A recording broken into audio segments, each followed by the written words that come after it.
Jessica Jones, Earth 616. Jessica Campbell Jones Cage is a superheroine appearing in American comic books published by Marvel Comics.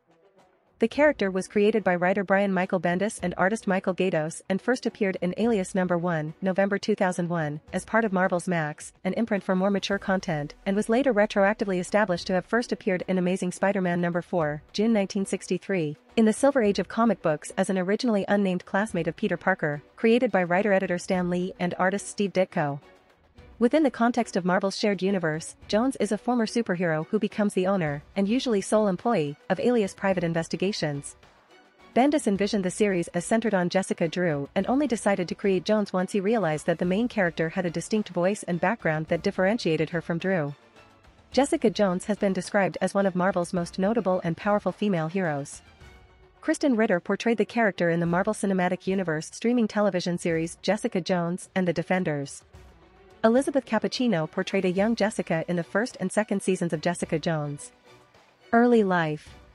Jessica Campbell was born and raised in Forest Hills, Queens, New York City.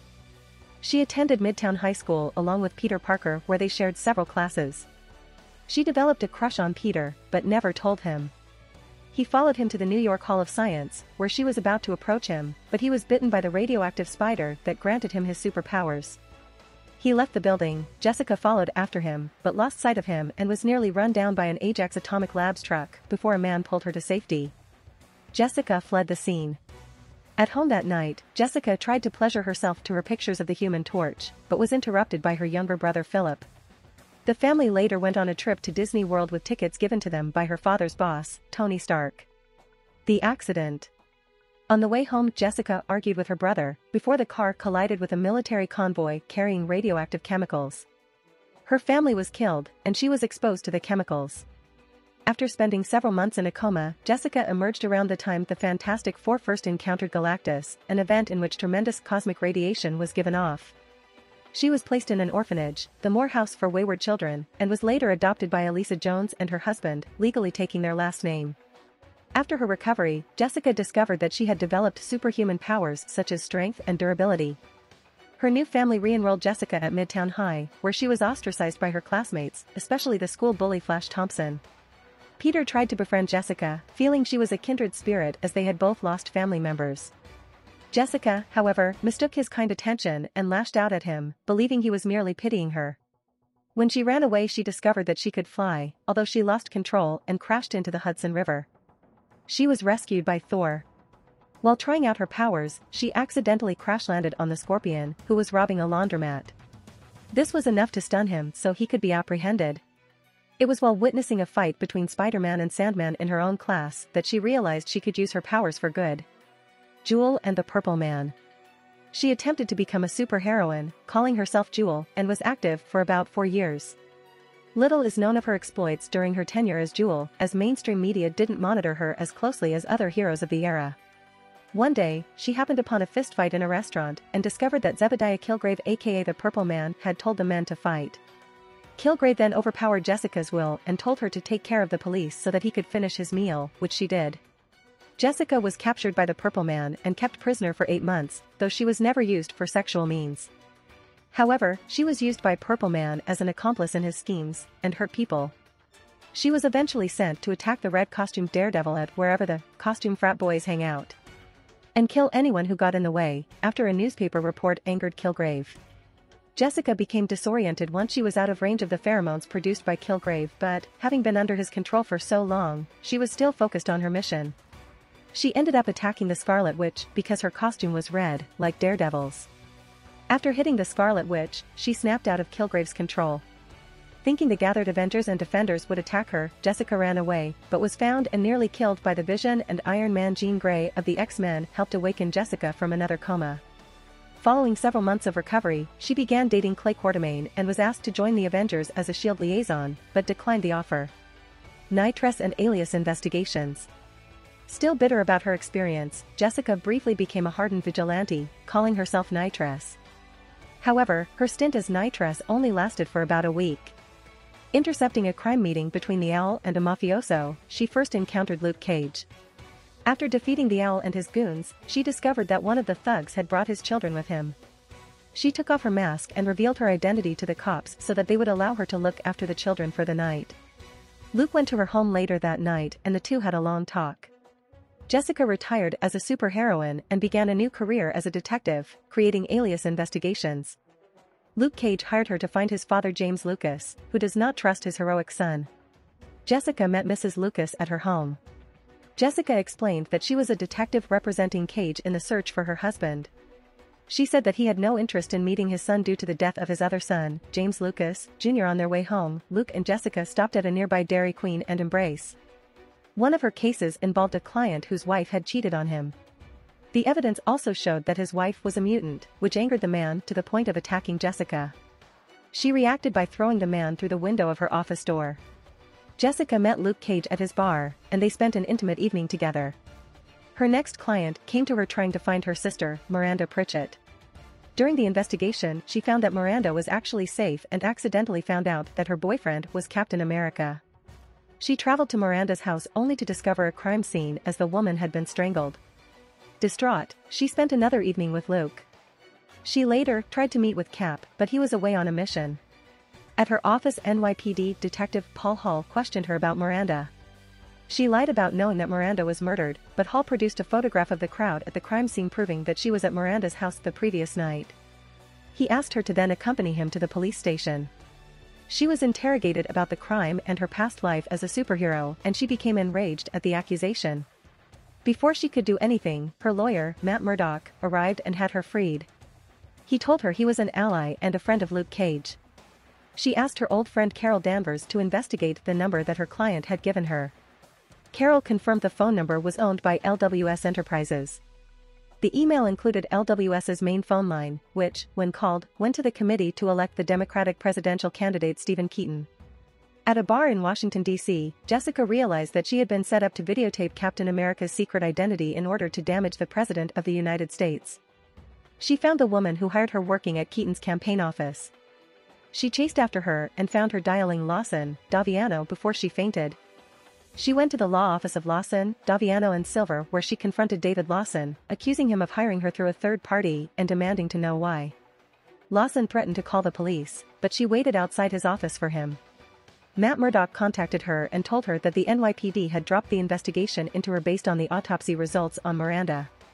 He said the bruises and indentations on the neck of the dead girl were those of a large man, which ruled Jessica out as a suspect.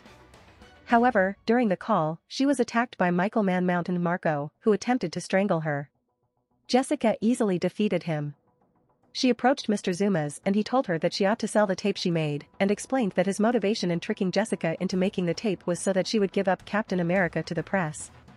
He revealed he planned to have Stephen Keaton become president as the current one did not follow orders.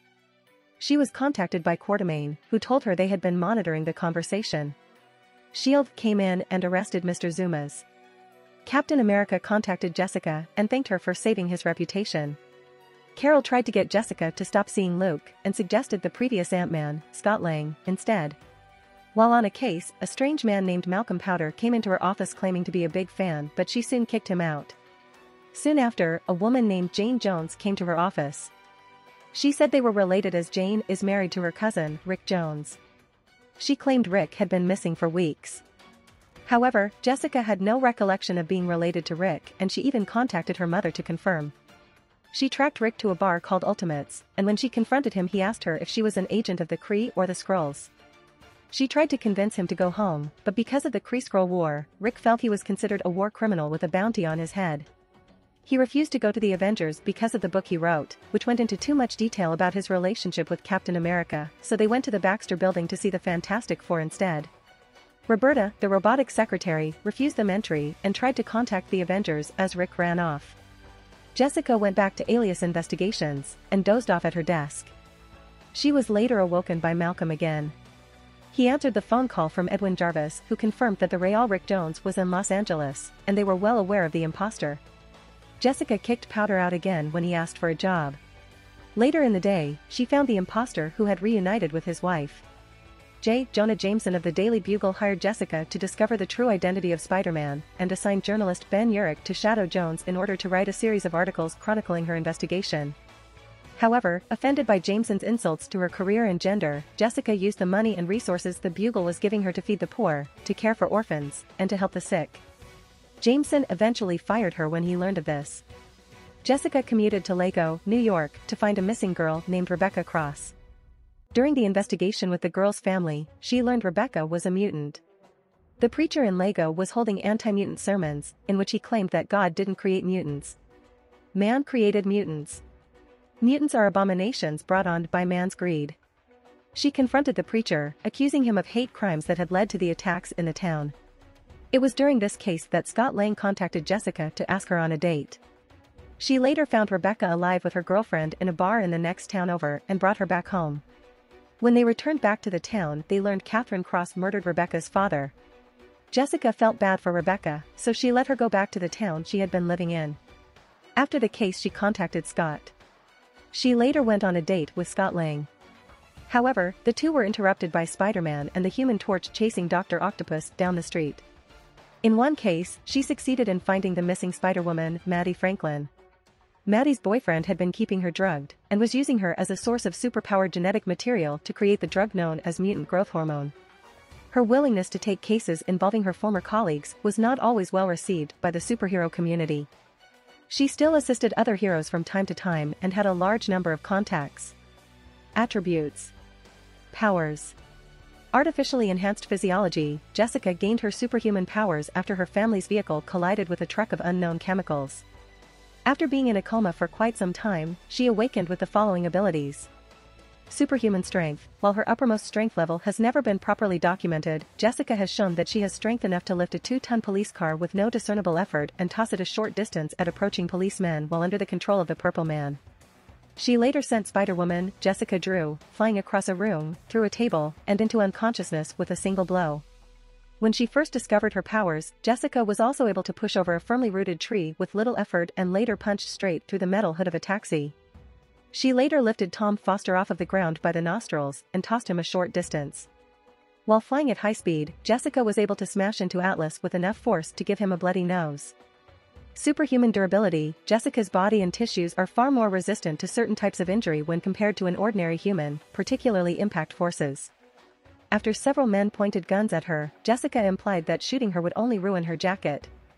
Afterwards, however, she stated that she did not know if she was bulletproof. Being slashed in the back by one of Al's men with a knife did produce a wound, though a superficial one that only required light bandaging. During a battle against the Avengers, Jessica suffered severe injuries when she was punched in the face by the Vision, including damage to her neck and nose. She was later able to withstand being punched by a human on mutant growth hormone, though she suffered a bloody nose as a result. When shocked by one of Spider-Woman's venom blasts, Jessica was knocked to the floor and experienced great pain, but was able to recover in moments. She was later caught up in a building explosion, which only damaged her clothing. She was later thrown away from an Ultimo robot and dug a trench with her body as she slid along the street and suffered only minor injuries. While learning to fly, Jessica would often botch her landings, but her durability was enough to protect her when she smashed into the ground or other objects. Accelerated healing factor. Jessica compensates with her vulnerability to penetrating force, but was able to survive with her highly dense body and ability to heal quicker and more efficient than normal rate. Her ability to heal also enables her to regenerate and recover from sprained neck, retina detachment, broken nose, loose teeth, and spinal damage without any remaining scars, though it took weeks and does require medical assist to fully recover. Also, she recovered within moments after receiving a strong quick hit from Dragon's Tail and then landed from great heights, which was stated by Kate Bishop as sounds like Wolverine. Superhuman longevity. Jessica can live longer than regular humans.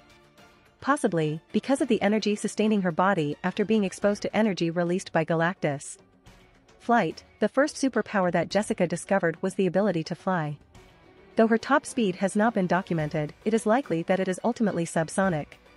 Jessica states that despite her flying ability, she does get airsick and has a hard time flying in general. Telepathic resistance. Due to her experiences with the Purple Man, Jessica had mental blocks placed in her mind by Jean Grey. These mental blocks give her a degree of resistance against mind control, even if that mind control is pheromone-based rather than telepathic, though it seemed that she had to trigger this resistance on her own. Jessica's telepathic resistance was shown to be powerful enough to resist against the command of the living reality stone, Star. Abilities. private investigator, Jessica is an experienced investigator. She can follow leads, interrogate suspects, and has closed many cases. These skills lead her to her next job as an investigative journalist for The Pulse. Trained combatant, at first Jessica relied on her powers and her own form of street fighting. Later working with the Avengers, she was trained in basic hand-to-hand combat. Additional attributes. Post-traumatic stress disorder, Jessica was traumatized by her time spent with the Purple Man. He affected her mind so much that she did not know what were her own thoughts. It took months of therapy with Jean Grey to help her through it. However, she at first became a violent vigilante and later quit the hero life altogether. Alcoholism, Jessica coped with her trauma through alcohol, regularly drinking to forget her troubles. She quit after her daughter was born. Paraphernalia. Transportation. Flight under her own power. If you want to support me, check out my Patreon at https://www.patreon.com/Kayashin. I tend to polls that decide important plot stuff in my Patreon. Many thanks to my awesome patrons. Ben Phillips.